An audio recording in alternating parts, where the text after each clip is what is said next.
wabarakatuh. Selamat pagi dan salam sejahtera bagi kita semua.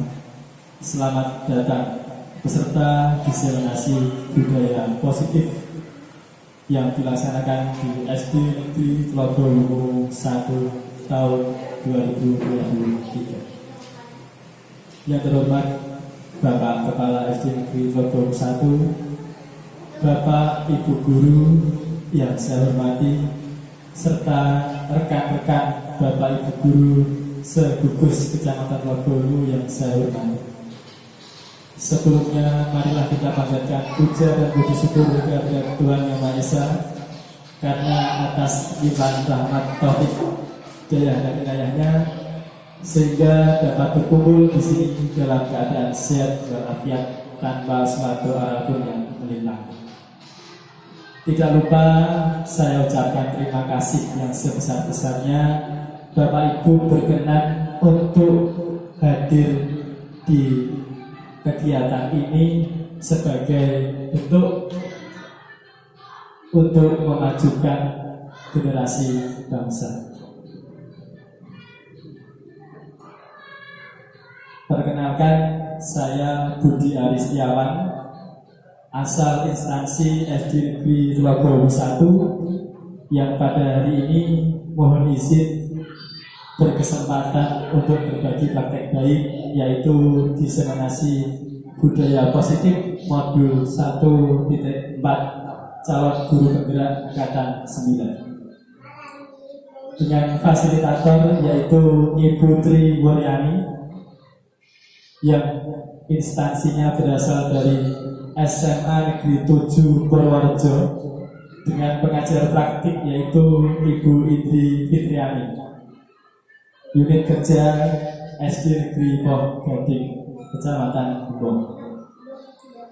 Tujuan kegiatan pada kali ini yaitu peserta dapat memahami konsep-konsep dalam modul budaya positif, yaitu perubahan paradigma belajar, disiplin positif, motivasi perilaku manusia, kebutuhan dasar, posisi kontrol restitusi, keyakinan kelas, dan segitiga restitusi. Serta semoga peserta mendapat pengalaman dan pembelajaran dari penerapan konsep-konsep kunci budaya positif. Karena pada dasarnya saya di sini hanya mencoba berbagi praktek baik saja. Dengan susunan kegiatan: 1. Pembukaan, 2. Penyampaian materi, 3. Kegiatan diskusi tanya jawab, 4. Refleksi, 5. Penutup dan foto bersama. Kegiatan yang pertama yaitu pembukaan. Marilah kita bersama-sama kita buka kegiatan pada hari ini dengan bacaan basmalah. Bismillahirrahmanirrahim. Semoga apa yang kita lakukan pada hari ini membawa keberkahan dan kebermanfaatan, khususnya di SD Negeri Tlogo 1 dan pada umumnya di gugus Yajar Tulantara Kecamatan Tlogo. Supaya lebih bersemangat, kita breaking dulu Pak Ibu. Nah, Bapak Ibu, mari kita cairkan suasana, dan untuk memberikan semangat kita breaking dulu, yaitu joget Dreamer Jungkook BTS. Nah, ini kesukaannya Bu Umi.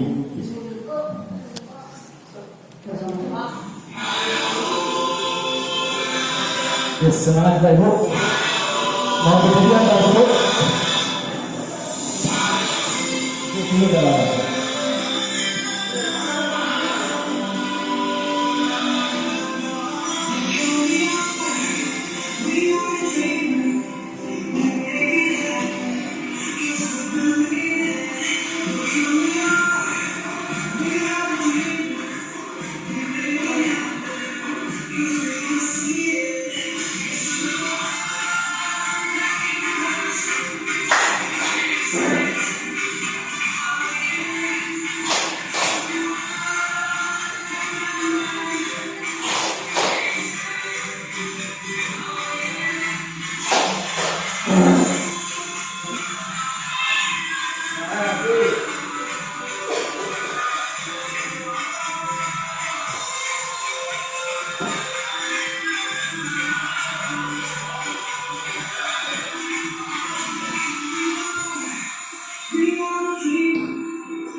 Terima kasih Bapak Ibu.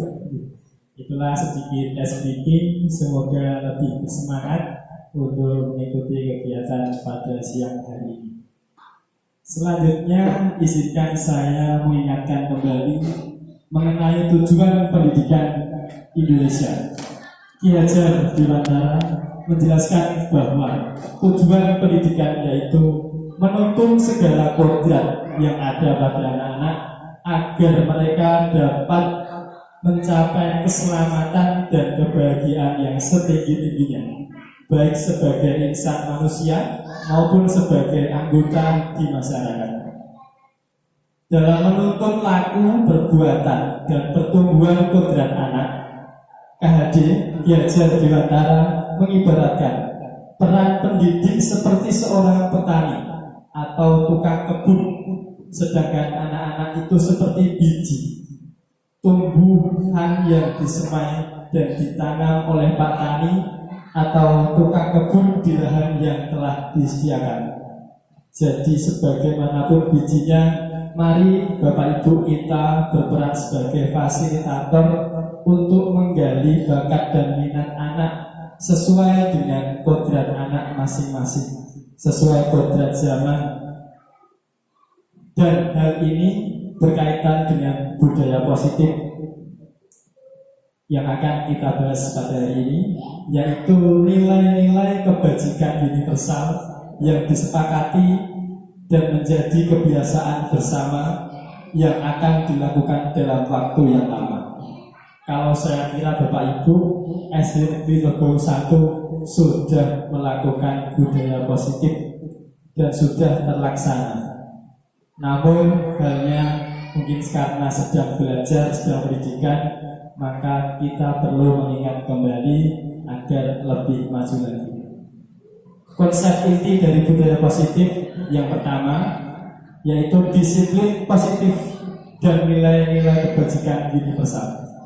Yang kedua, teori motivasi, hukuman dan penghargaan serta restitusi. Baru ibu nih restitusi ya. Yang ketiga, keyakinan kelas. Yang keempat, kebutuhan dasar manusia dan dunia yang berkualitas.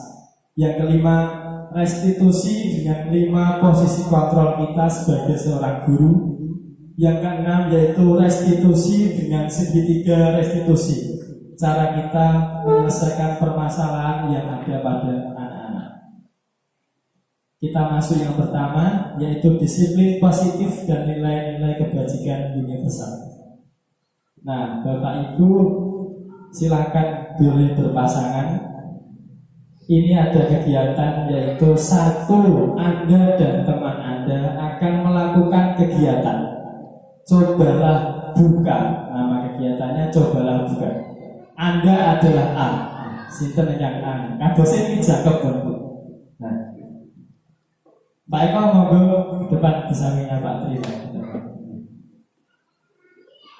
Tugas Anda adalah mengepalkan salah satu tangan Anda. Yang A ini Pak Tri, Bu Umi, Bu Nila, Bu Lia. Bu Lia sama Bu Lim ya. Bu Nila sama Bu Sarin. Tugas A adalah mengepalkan salah satu tangan Anda. Coba Anda bayangkan bahwa Anda sedang menyimpan sesuatu yang sangat berharga di dalam kepalan tangan Anda. Anda perlu menjaga benda tersebut sekuat tenaga Anda, karena begitu pentingnya untuk kehidupan Anda. Namun tugas dari rekan B adalah mencoba dengan segala cara untuk membuka kepala tangan dari yang A. Boleh membujuk, menghadir, mengintimidasi, memarahi, menggoda, menggelitik, bahkan menawari Anda uang agar Anda bersedia membuka kepala. Merayu apapun boleh, Bu. Nah, coba nanti berhasil atau tidak. Kita coba sedikit mulai kalau mungkin. Ini kan A coba mengepalkan tangan. Nah, ini. Ini kan B. Nah, monggo, Bu. Dalam waktu 1 menit silakan Bapak Ibu mempraktekkan kegiatan tersebut. Apakah berhasil membukanya atau tidak?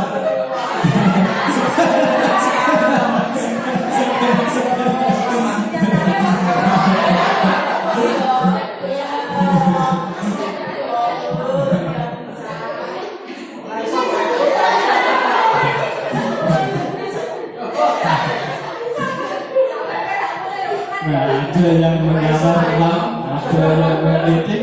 Nah, sudah Pak Ibu. Nah, Pak Eko bagaimana? Tidak berhasil ya? Tidak berhasil. Bu Yunan belum berhasil. Bu Sari berhasil. Bu In berhasil. Buat kalah uang.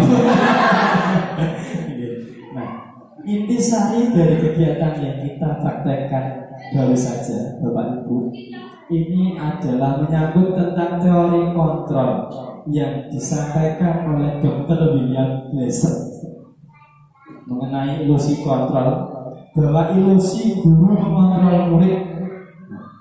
Padahal tadi menawi Pak Tri, Bu Umi, Bu Nela, Bu Lia menawi pengen bikak dan pasti dibikak ya.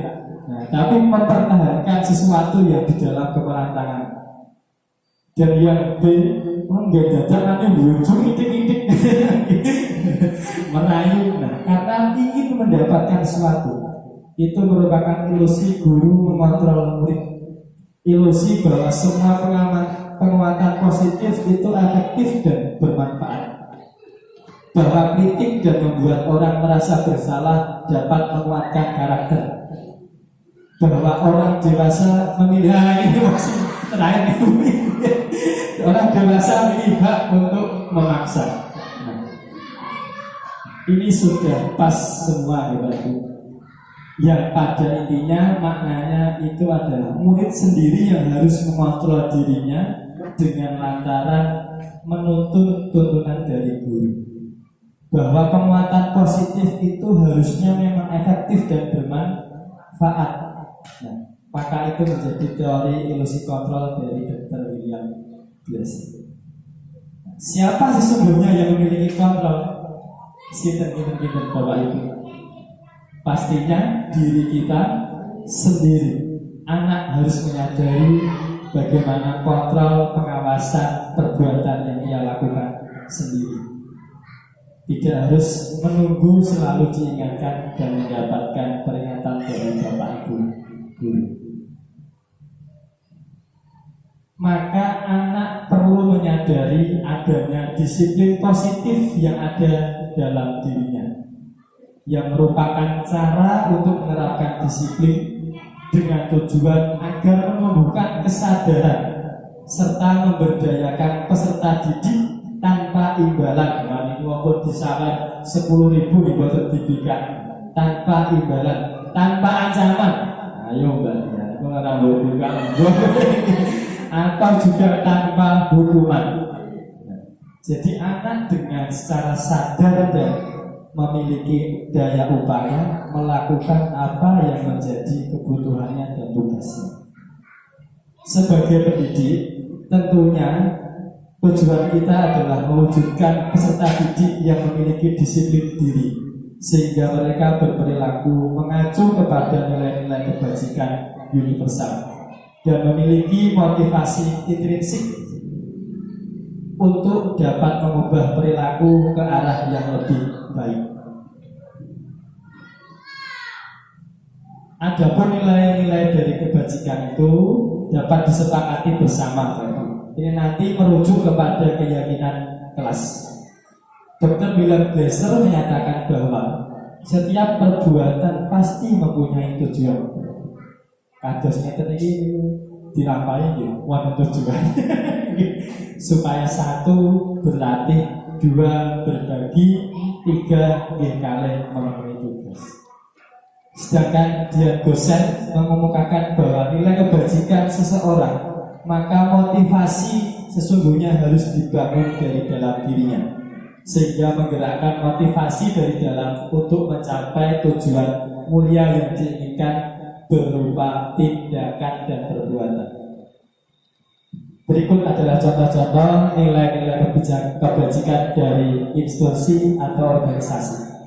Satu, profil pelajar Pancasila, yaitu beriman dan bertakwa kepada Tuhan Yang Maha Esa, berakhlak mulia, mandiri, kreatif, berpikir kritis, dan berkebinekaan global. Sedangkan dari IDO itu ada toleransi, rasa hormat, integritas, keingintahuan, kreativitas, kerjasama, dan komitmen. 9 pilar karakter Indonesia Heritage Foundation, yaitu cinta Tuhan dan segenap ciptaannya, kemandirian, tanggung jawab, diplomatis, suka menolong, gotong royong. Monggo. Yang selanjutnya, keterampilan hidup adalah dapat dipercaya, lurus hati, pendengar yang aktif dan tidak merendahkan orang lain. Dan ada lagi 2 dari organisasi lain. Sedangkan dapat kita simpulkan Bapak Ibu, nilai kebajikan yang ada dari SD Negeri Togong 1 yaitu sudah dibuatkan dengan istilah makna yang sungguh sangat indah oleh Bapak Kepala Sekolah, yaitu SD-ku kaya prestasi. Nilai-nilai kebajikannya yaitu berkarakter, berbudaya, religi, peduli, dan berprestasi. Alhamdulillah. Yang kedua yaitu teori motivasi, hukuman, dan penghargaan serta restitusi. Motivasi perilaku manusia tentunya ada dorongan yang timbul pada diri seseorang secara sadar atau tidak sadar. Seperti saya, Pak Ibu, buatan kepepet, jadi buyunan, buatan kepepet mesti buatan tidak. Secara sadar dan tidak sadar untuk melakukan suatu tindakan dengan tujuan tertentu. 1. Menghindari ketidaknyamanan dan hukuman. Mesti murid itu mau berbuat baik. Karena apa Bapak Ibu? Takut aku tidak mau dihukum. Maka dia mau melakukan disiplin diri karena takut dihukum. Ini tingkatan rendah dari motivasi perilaku manusia. Kados sebelum upacara dan jadi tugas kaos kaki. Nah, ini kaos kaki yang boten. Mengerjakan tugas walaupun diles daripada tidak mengerjakan tugas. Ini adalah motivasi terendah karena dia merasa takut. Yang kedua, motivasinya adalah untuk mendapatkan imbalan atau penghargaan dari orang lain. Murid melakukan disiplin diri tersebut karena melakukan imbalan. Motivasi ini satu tingkat di atas motivasi yang pertama. 3 yaitu untuk menjadi orang yang mereka inginkan dengan cara menghargai diri sendiri dengan nilai-nilai yang mereka percaya. Nah, ini sesungguhnya yang harus kita capai dan kita terapkan pada anak-anak Bapak Ibu. Mereka harus melakukan disiplin diri karena sadar akan nilai kebajikan ini adalah motivasi yang akan membuat seorang memiliki disiplin positif yang tinggi. Berikut adalah hukuman dan konsekuensi. Setelah ini ada sekedar kuis biar tidak bosan Bapak Ibu. Hukuman terlebih dahulu. Hukuman lebih bersifat tidak terencana, tiba-tiba. Hukuman bersifat satu arah tanpa adanya kesepakatan sebelumnya. Seperti marah ketika ada anak yang tidak sesuai dengan peraturan. Hukuman yang diberikan bisa hukuman fisik atau psikis sehingga murid akan merasa tersakiti atau tidak nyaman. Sistem tidak akan berjalan jika murid tidak takut. Murid lebih membenci ke peraturan. Sedangkan konsekuensi merupakan sudah terencana atau disepakati sebelumnya dengan murid. Murid dibuat tidak nyaman, dibuat terbatasi dalam jangka waktu pendek atau tertentu. Konsekuensi biasanya diberikan atas data yang bisa diukur. Terus ini boten melebihi, tidak memberatkan anak. Sikap guru senantiasa memonitor, memantau anak tersebut, dan hasilnya murid akan lebih menghargai keberaturan. Nah, tindakan guru, yuk Bapak Ibu, lari mengelilingi lapangan basket 2 kali karena terlambat datang atau hadir ke sekolah. Hukuman atau konsekuensi? Boleh acungkan tangan biar seru.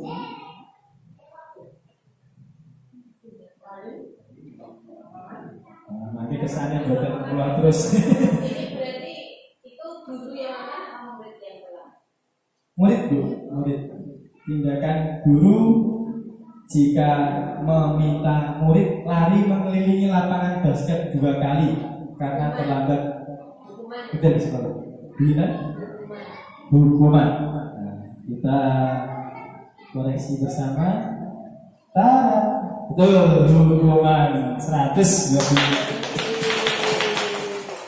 Yang kedua, Bapak Ibu, tindakan guru meminta lari mengelilingi lapangan basket 2 kali, meminta pada anak karena anak tersebut terlambat 10 menit pelajaran PJOK. Ayo kamu sudah 10 menit telat datang ke lapangan. Sekarang lari mengelilingi lapangan basket 2 kali. Nah, hukuman atau konsekuensi? Bisa acungkan tangan.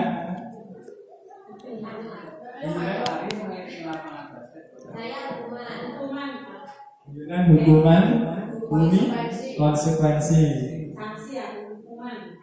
Buin sanksi hukuman, kuliah konsekuensi. Pak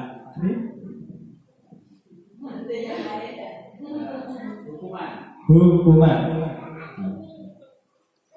Kita lihat jawabannya Pak Ibu.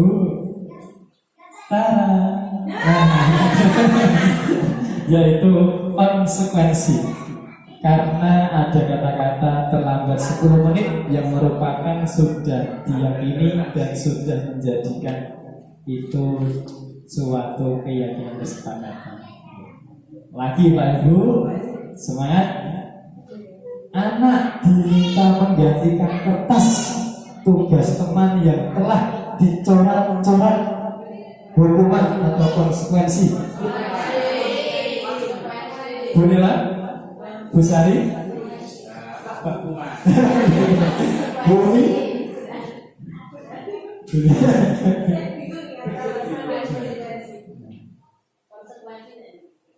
kita mau kembali ke materi dulu, Bapak Ibu, apa lanjut? Lanjut ya, yaitu konsekuensi. Betul. Nah,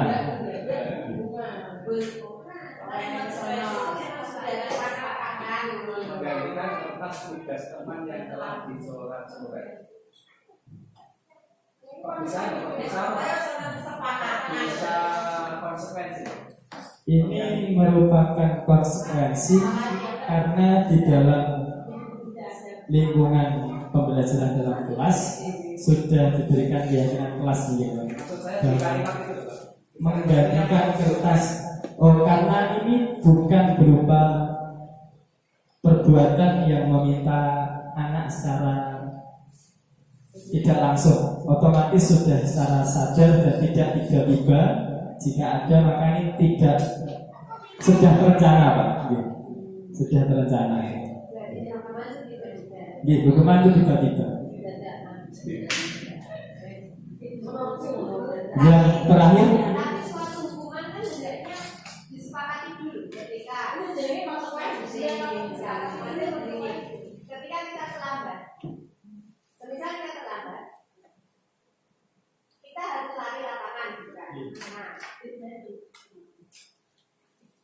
Nek tadi kan terlambat saja itu hukuman. Tapi kalau sudah terlambat 10 menit itu konsekuensi. Maksud saya, hendaknya hukuman sama ribet itu kan hendaknya ada kesepakatan. Jadi tidak semata-mata dihukum gitu loh. Betul sekali, Dina. Adanya hukuman dan konsekuensi ini berkaitan dengan kesepakatan keyakinan kelas.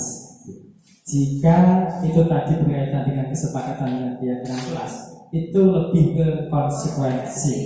Tapi jika tidak ada kaitannya dengan kesepakatan kelas, misalkan, berangkat dari itu untuk lebih mudah pada praktek kenyataan.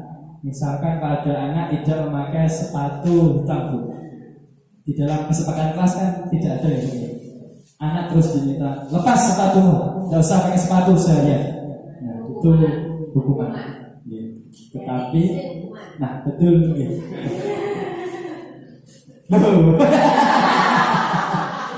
Wah iya hukuman.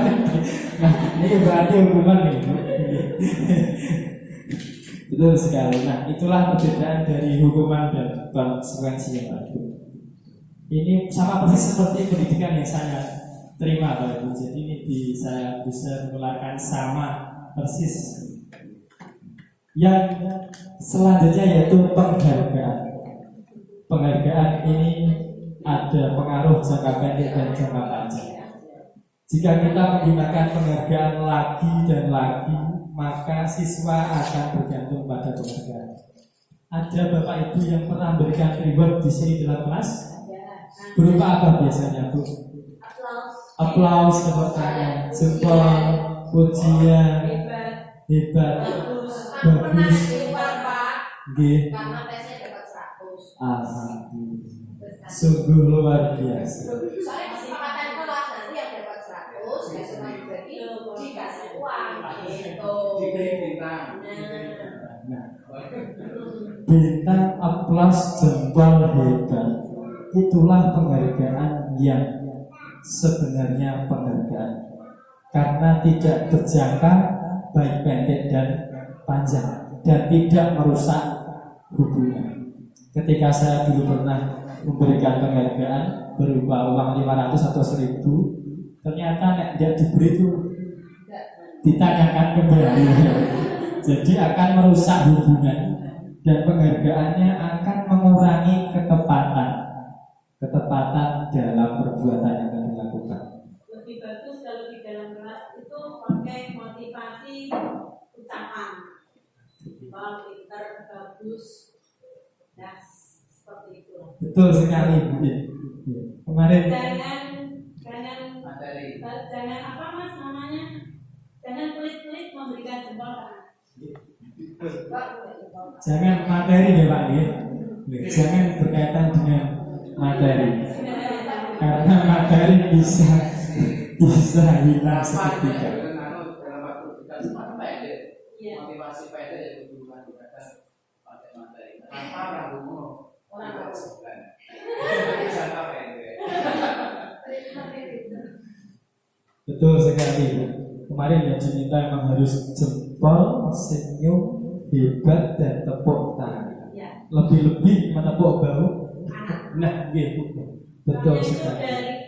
Dari waktu SPG dulu dikasih itu sama mama sampai sekarang masih nggak boleh sama. Ini diulang lagi Bu, dalam bikisan yang berbeda, yaitu pendidikan guru, penggeraknya.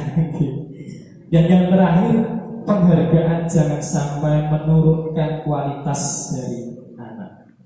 Wah aku mau orang dikenai aduk aku. Nah, gemang-gemang makin anak-anak akan menurunkan daya potensinya masing-masing. Yang terbaru yaitu adalah restitusi, adalah proses menciptakan kondisi bagi murid untuk memperbaiki kesalahan mereka sendiri, sehingga mereka bisa kembali pada kelompok mereka dengan karakter yang lebih kuat. oleh dosen tahun 2004. Restitusi juga proses kolaboratif yang mengajarkan murid untuk mencari solusi untuk masalah dan membantu murid berpikir tentang orang seperti apa yang mereka inginkan dan bagaimana mereka harus memperlakukan orang lain. Jadi restitusi ini istilah mudahnya yaitu pemulihan, Bapak Ibu. Pemulihan bagi anak yang telah berbuat salah tanpa kita memberikan sesuatu berupa paksaan, amarah, ataupun hukuman. Jadi kita memberikan arahan untuk mereka memulihkan dirinya sendiri. Berikut adalah ciri-ciri dari restitusi yang membedakan dengan program disiplin lainnya. 1. Restitusi tidak untuk menebus kesalahan, namun untuk belajar dari kesalahan. Restitusi memperbaiki hubungan. Biasanya nek bar didukani, bocah itu terus berikut itu meruk, wedi terus buatan teh, pripun mendel mawon. Nah ini untuk memperbaiki hubungan adanya restitusi. Restitusi adalah tawaran, bukan paksaan. Dalam artian nyata Bapak Ibu, perbuatan seperti itu sebenarnya salah atau benar? Nah, Ibu betul. Nah, kita kembalikan ke anak untuk menilai perbuatannya sendiri dan mengembalikan ke keyakinan anak sehingga ia mau berbaiki. Saya yakin kalau kelas 1 ini sudah terlaksana dengan matang, betul.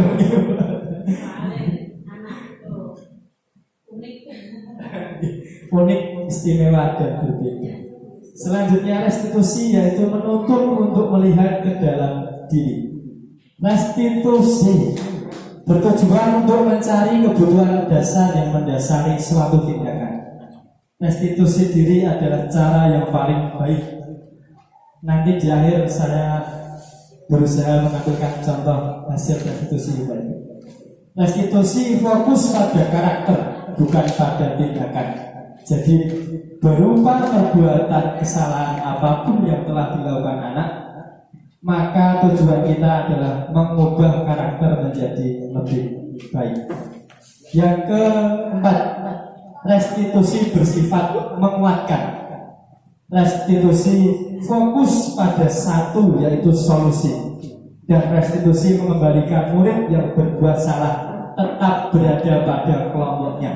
Biasanya kalau sudah bermasalah, pasti anak secara langsung akan mengucilkan, betul sekali itu, akan tidak mau berteman, memberikan batasan.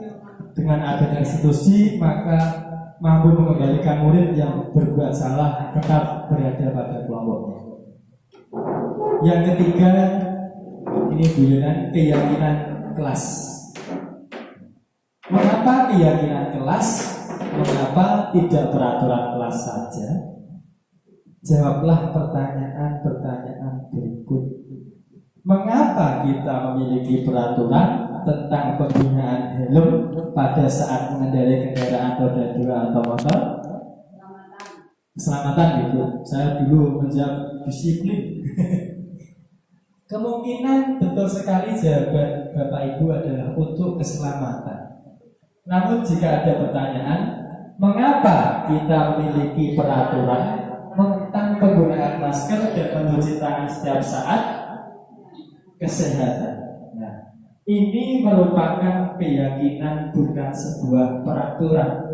Karena walaupun peraturan sudah terbuat, jika tidak ada keyakinan, maka pasti tetap ada yang melanggar peraturan tersebut. Mengapa keyakinan kelas saja? Karena nilai-nilai keselamatan dan kesehatan inilah yang kita sebut sebagai suatu keyakinan yang nanti dapat menekankan seseorang lebih memotivasi dari dalam untuk berbuat baik. Maka pada kegiatan hari ini saya mengajak Bapak Ibu semua nanti untuk membentuk keyakinan kelas dan nanti bisa dilengkapi di dalam kelas bagi yang belum, bagi yang sudah tinggal menyesuaikan atau menyempurnakan atau perbaiki. Keyakinan kelas bersifat lebih abstrak daripada peraturan yang rinci dan konkret. Keyakinan kelas berupa pernyataan-pernyataan universal. Pernyataan keyakinan kelas senantiasa dibuat dalam bentuk positif, artinya tidak ada unsur negatif, yaitu tidak boleh menggunakan kata tidak boleh menggunakan kata jangan, tidak boleh menggunakan kata dilarang. Dalam keyakinan kelas harus memuat unsur yang positif. Berarti dilarang rame, diganti baru belajar dengan sungguh-sungguh dan tenang. Tidak boleh membuang sampah sembarangan. Buanglah sampah, betul sekali. Mau mengatakan tidak boleh ada bullying perundungan terus gimana? Tidak boleh ada bullying dan perundungan. Menyayangi teman. Kalau kelas besar menyayangi teman itu ya Racun. Nanti kita ganti apa? Saling menghargai antar teman. Nah, nanti Bapak Ibu coba membuat, dan keyakinan kelas hendaknya tidak terlalu banyak, tidak bertele-tele. Pulau-pulau ini nggak perlu. Pak, ini tidak melanggar keyakinan kelas, Pak. Apa Pak sanksinya dulu, Pak? Waduh, aku ya lari sama. Aku dari ditambal. Dan kemarin alhamdulillah sudah saya perbaiki, yaitu berupa keyakinan untuk kelas 5. Ini sebagai bentuk pengumpulan tugas saya, Bapak Ibu. Keyakinan kelas 5 SD Negeri Logo 1. Saya ambil 9 karena suka angka ganjil, dan 9 itu berkaitan dengan Wali Songo, bumi mesang-mesem. 1. Masuk sekolah tepat waktu. 2. Berpakaian rapi dan tertib. 3. Berdoa sebelum dan sesudah belajar. Belajar dengan sungguh-sungguh. Yang kelima, mengerjakan tugas tepat waktu, menjaga kebersihan kelas dan sekolah, jujur, mandiri dan percaya diri, menghormati guru dan menyayangi teman, bersikap baik, ramah dan sopan santun. Nah, Bapak Ibu, keyakinan kelas ini didasari dari nilai-nilai kebajikan universal. Bapak Ibu boleh mengambil dari nilai kebajikan sekolah, organisasi, profil pelajar Pancasila, ataupun nilai-nilai baik yang memang perlu untuk anak-anak yakini dalam kelas Bapak Ibu sendiri-sendiri. Berikut dengan bisa menggunakan kata hindari. Menggunakan kata hindari. Kata-kata kasar, hindari penggunaan kata-kata kasar. Kata-kata hindari, kemarin ada yang menanyakan itu masih sedikit negatif, gitu. Jadi harus kita ubah menjadi positif. Nah, di sini saya akan membagikan kertas yang nanti menjadi acuan Bapak Ibu dalam membuat perencanaan keyakinan kelas yang nanti akan Bapak Ibu perbaiki ketika di kelas, karena keyakinan kelas itu harus dibuat bersama dengan anak-anak untuk membuat anak-anak sadar secara sendiri dan sadar secara mandiri untuk melakukan perbuatan yang baik.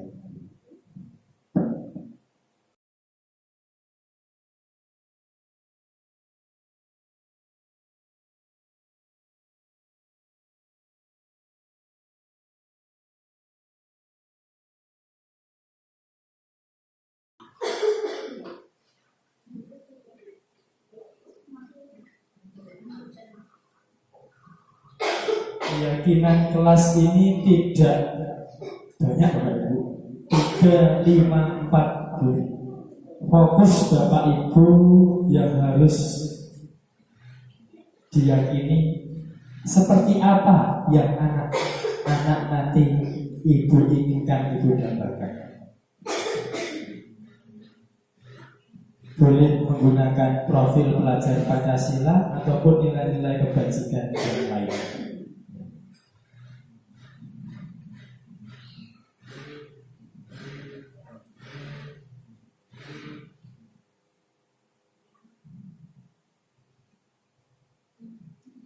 Dan setelah nanti jadi, setelah Bapak Ibu bahas dengan anak-anak, bisa Bapak Ibu tempelkan atau Bapak Ibu letakkan di dalam kelas, sehingga anak-anak memiliki keteguhan kesadaran tinggi. Ya, aku masuk kelas 1, keyakinan kelasnya di dekat pintu sini. Belajar dengan sungguh-sungguh menjadi anak yang mandiri, disiplin dan mandiri, berani dan percaya diri, tanggung jawab terhadap tugas-tugasnya. Anak masuk lihat keyakinan, pasti insya Allah anak-anak nanti akan dapat menentukan sikap apa yang harus aku lakukan ketika sudah berada di dalam kelas Bapak Ibu. Begitu Bapak Ibu.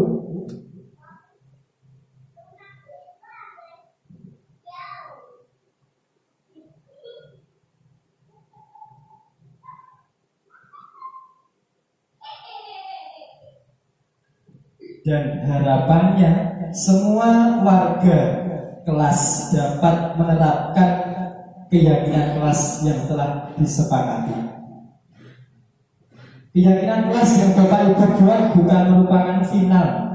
Boleh Bapak Ibu tinjau kembali, karena waktu yang terus berjalan bisa jadi menemukan keyakinan kelas baru. Karena anak itu unik, istimewa dan berbeda, maka perlu kita tuntun dengan cara kita menuntun sesuai kodratnya anak masing-masing. Nanti bisa dilanjutkan nih Bapak Ibu. Saya lanjutkan, yaitu kebutuhan dasar manusia dan dunia berkualitas. Kebutuhan dasar manusia ini adalah sesuatu yang kita lakukan untuk mendapat apa yang kita inginkan. Seluruh tindakan yang kita lakukan memiliki tujuan tertentu, dan semua usaha terbaik yang kita lakukan adalah dalam rangka memenuhi kebutuhan dasar. Anak kok di dalam kelas kok malah pasti kebutuhan dasarnya belum terpenuhi, belum mendapatkan kasih sayang di rumah yang cukup. Dan kebutuhan dasar ini adalah anak nanti dapat melakukan perbuatan yang tidak bertentangan, tidak melanggar peraturan, dikarenakan mereka gagal memenuhi kebutuhan dasar mereka. 5 kebutuhan dasar manusia, yaitu adalah 1. Bertahan hidup, 2. Penguasaan, 3. Kasih sayang yang diterima, 4. Kebebasan, dan 5. Kesenangan. 5 kebutuhan dasar ini harus dimiliki. Seperti kita harus healing setiap 1 semester sekali. Kebebasan dan kesenangan. Psikologi guru itu sangat penting. Nah, sayangnya yang permainan ini kok ternyata lupa saya masukkan. Ini ada permainan kebutuhan dasar. Kita lanjut saja begitu, yaitu restitusi 5 posisi kontrol kita sebagai seorang guru. Ada penghukum, pembuat rasa bersalah, ada teman, ada pemantau, ada manajer. Sebelum kita lanjut, kira-kira Bapak Ibu sudah berada di posisi kontrol yang mana? Kalau saya ini penghukum. Yang mana lagi Bu? Kira-kira Bapak Ibu berada di posisi kontrol yang apa saja? Buat rasa bersalah, Bu. Membuat rasa bersalah. Pernah semua ya Pak Ibu? Alhamdulillah pernah semua. Jika Bapak Ibu diminta memilih sebelum masuk ke materi, Bapak Ibu memilih sebagai posisi kontrol yang terbaik untuk siswa, kira-kira posisi kontrol sebagai apa? Teman manajer. Nah, kelompok timur manajer, kelompok barat teman. Kita lanjutkan Bapak Ibu. Ini ada kuis permainannya nanti. Penghukum. Ciri-cirinya penghukum adalah bisa menggunakan hukuman fisik maupun verbal. Orang-orang yang menjalankan posisi penghukum senantiasa mengatakan bahwa sekolah memerlukan sistem atau alat. Nek dihukum itu bicara jadi. Nek dihukum itu diledek bocah iku ora gelem ditata malah ditiru adik kelas. Itu lebih menekan murid lebih dalam lagi. Guru-guru yang menerapkan posisi penghukum pasti akan berkata, patuhi aturan saya atau alas game bego udah ini. Kamu selalu saja yo pandi neng ya, kowe meneng. Selalu pasti selalu yang terakhir saja. Untuk orang yang roti kuping sel saja. Dan guru sih, kamu orang tahu nggak? Lalu salah nih. Dan guru seperti ini senantiasa percaya hanya ada satu cara agar pembelajaran bisa berhasil dan disiplin positif terpenuhi, yaitu dengan cara diam, marah, ngamuk. Negatifnya, akibatnya murid bisa menjadi pendendam dan pemarah. Pulang langit tinggalan itu membuat diloroi terus. Yang kedua, membuat merasa bersalah. Pada posisi ini biasanya guru akan bersuara lebih lanjut. Membuat rasa bersalah akan menggunakan keheningan yang membuat orang lain merasa tidak nyaman. Bersalah, rendah diri, malu dan menyesal. Kata-kata yang keluar dengan lembut akan seperti ibu kecewa dengan kamu. Berapa kali bapak harus memberitahu kamu ya? Nah, ini kalau ini nanti kalau jawab ibu, sedikit kali sedikit, tapi tetap berusaha. Gimana coba kalau orang tua kamu tahu kamu telah berbuat seperti ini? Di posisi ini murid pasti terus memiliki penilaian diri yang buruk tentang diri mereka. Murid merasa tidak berharga dan telah mengecewakan orang-orang yang disayanginya. Dia seakan-akan dunianya sempit, menekan, tertekan sendiri dan sepi. Negatifnya, murid akan merasa menjadi orang yang gagal. Aku merasa orang bumi rasa negara aku itu merasa ini juga. Kadang-kala sikap seperti ini itu ternyata berbahaya. Dan sikap penghukum karena emosi tertanam itu lebih bagus daripada membuat merasa bersalah. Karena membuat merasa bersalah nanti anak-anak bisa terbawa sampai rumah, bahkan sampai tidur alam bawah pikirnya. Burung iso buat begini sampai. Wonten ya mungkin nanti yang terjadi pengalaman itu ya.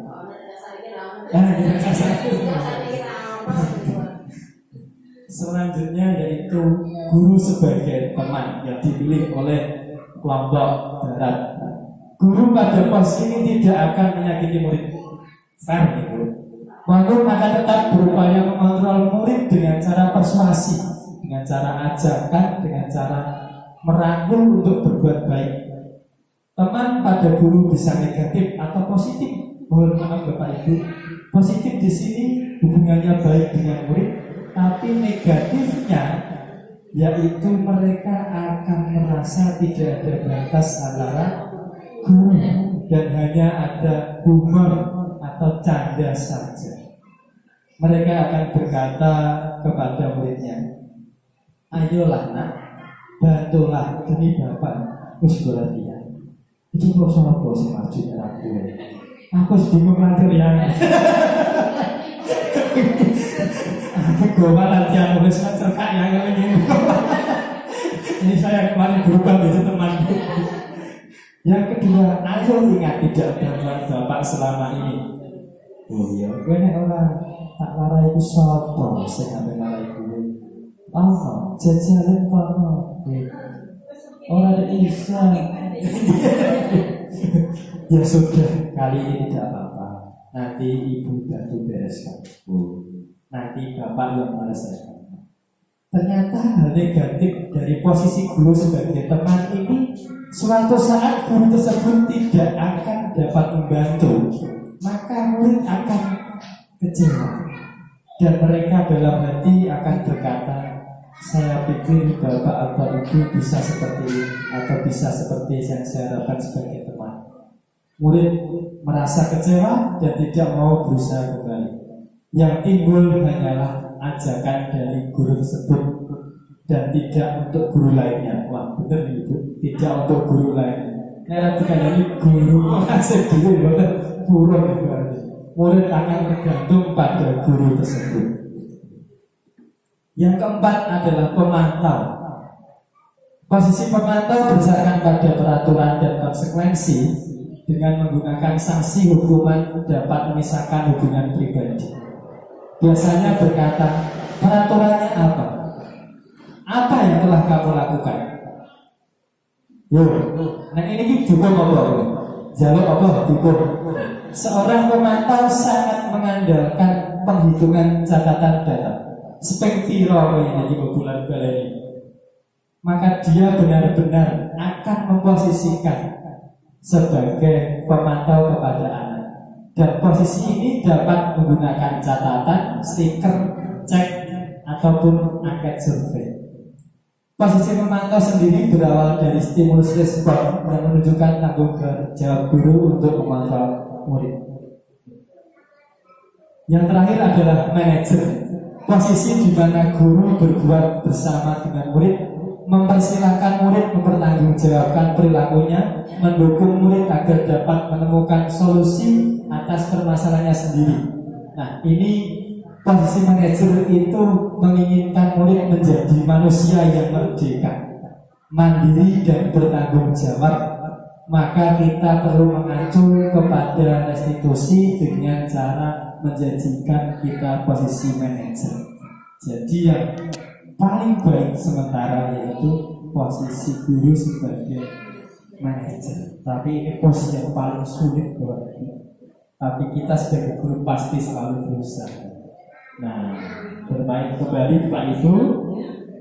Posisi apakah aku jika seorang guru berkata, saya kecewa sekali dengan Membuat masalah, Membuat rasa bersalah, membuat rasa bersalah. membuat merasa bersalah. Yang kedua, kamu tidak akan pernah benar melakukannya. Kenapa kita Bapak Ibu? Kamu tidak akan pernah benar melakukannya. Teman penghukum bisa menawan, bisa mikir kerasnya ya Pak. Nah, penghukum tepuk tangan. Semoga nanti lolos Bu. Guru mengatakan, ayolah lakukan. Teman, betul sekali. Apa yang telah kamu lakukan? Sokocoknya pecahin kok ini yo. Pemantau. Yuk saya ngatur. Pemantau betul. Terakhir, apa rencananya untuk manajer? Tepuk tangan kita semua. Itulah Bapak Ibu posisi kontrol dari guru. Dan inilah yang terakhir, alhamdulillah, materi restitusi segitiga restitusi. Ini terbaru Pak Ibu. Ternyata di dunia online juga sudah didengungkan, yaitu segitiga restitusi dengan 3 tahapan. 1. Menstabilkan identitas. 2. Validasi tindakan yang salah. yang keempat menanyakan keyakinan kelas. Oh yang ketiga keyakinan kelas. Terima kasih dulu. Arti dari mensabikadaritas adalah kita semua melakukan hal terbaik yang bisa kita lakukan. Contohnya Pak Ibu, saya agak percepat sudah siang. Nah, semua orang itu pernah melakukan kesalahan. Tapi menurutmu apakah hal ini sudah benar? Jadi kita menstabilkan identitas Anda. Yang kedua, validasi tindakan yang salah. Mengapa kamu melakukan seperti ini? Pasti ada alasan. Yang ketiga, menanyakan keyakinan kelas, supaya kita mengembalikan anak-anak kepada keyakinan kelas yang sudah ada. Nah, kata-kata yang sering terucap yaitu berbuat salah itu tidak apa. Kita awali dengan seperti itu Pak Ibu. Tidak ada manusia yang sempurna. Saya juga pernah melakukan kesalahan seperti itu. Kita pasti bisa menyelesaikan ini. Bapak dan Ibu tidak tertarik mencari masalah, tapi Bapak dan Ibu mencari solusi dari masalah itu. Kamu berhak merasa begitu. Sedangkan validasi tindakan yang salah biasanya berkata, padahal kamu bisa melakukan yang lebih buruk daripada ini, tapi kamu malu menahan diri. Kamu pasti punya alasan mengapa melakukan hal itu. Kamu patut bangga. Kamu boleh mempertahankan sikap ini, tapi ingat, kamu harus menambah dengan sikap yang baru, yaitu kita memvalidasi tindakan yang salah ke tindakan yang betul. Yang terakhir, menanyakan keyakinan kelas, yaitu apa yang kita percaya sebagai kelas, sebagai nilai, sebagai jati diri anak itu sendiri. Mau seperti apa?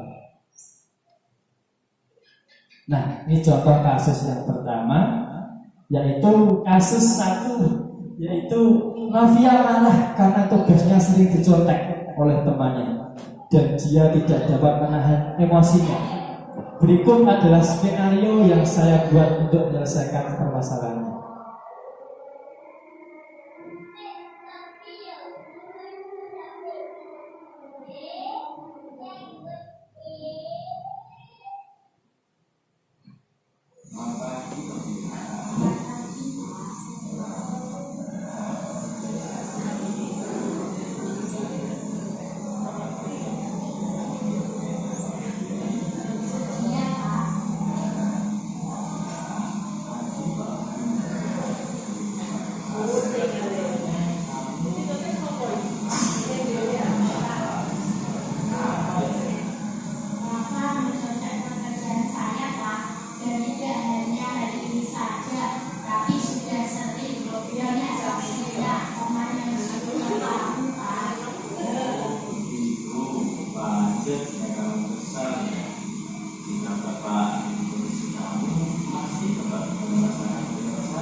Iya Pak, saya sampai tidur malam mengerjakan PR.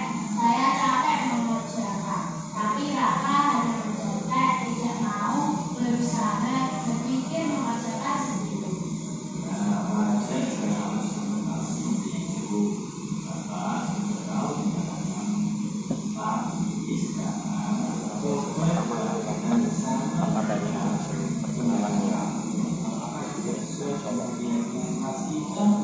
Belum Pak.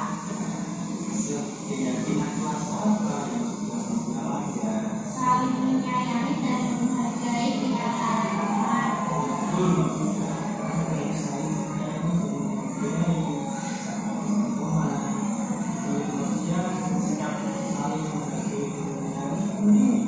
Penting Pak. Ini menanyakan keyakinan tadi.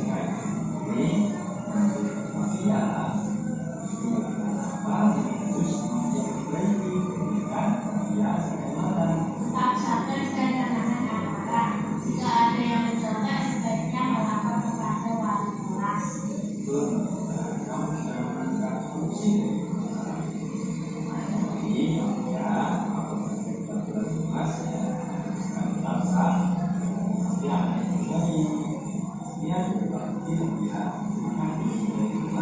Terima kasih Pak.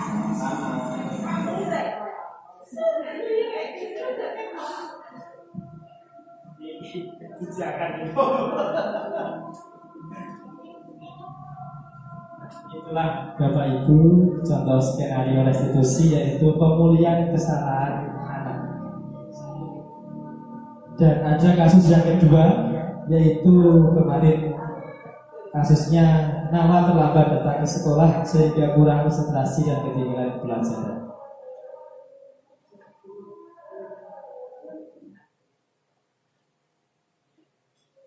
Nah, ini adalah contoh dari tanggapan anak-anak Bapak Ibu.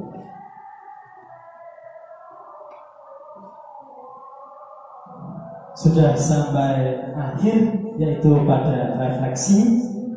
Pada akhir ini penerapan budaya positif yang saya harapkan, yaitu sebagai guru tentunya memiliki standar kepribadian profesional dan sosial yang baik, di mana guru mampu merefleksi dirinya dalam posisi kontrol yang tepat, seperti bagaimana perjalanan dirinya yang menuntut among sebagai seorang manajer, sehingga siswa dapat meraih cita-cita keselamatan dan kebahagiaan yang setinggi-tingginya.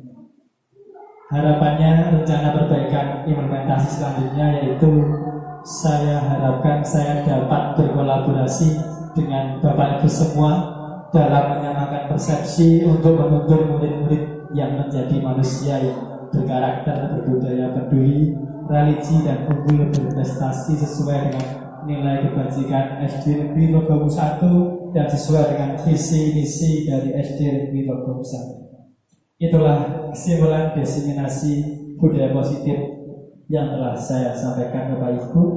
Mungkin ada pertanyaan ataupun tanggapan boleh disampaikan sebelum kita foto bersama dan penutupan.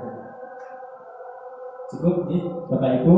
Kalau cukup maka kita melanjutkan kegiatan selanjutnya, yaitu foto bersama dan penutupan. Alhamdulillah kegiatan telah berlangsung. Saya ucapkan terima kasih yang sebesar-besarnya atas kehadiran Bapak Ibu dalam kegiatan diseminasi positif. Semoga kegiatan diseminasi positif ini membawa manfaat, mampu mengingatkan kita kembali akan budaya positif, disiplin positif yang harus diterapkan pada anak-anak, untuk anak-anak menjadi siswa yang merdeka, siswa yang mampu meraih kebahagiaan dan keselamatan setinggi-tingginya. Billahi taufik wal hidayah. Wassalamualaikum warahmatullahi wabarakatuh.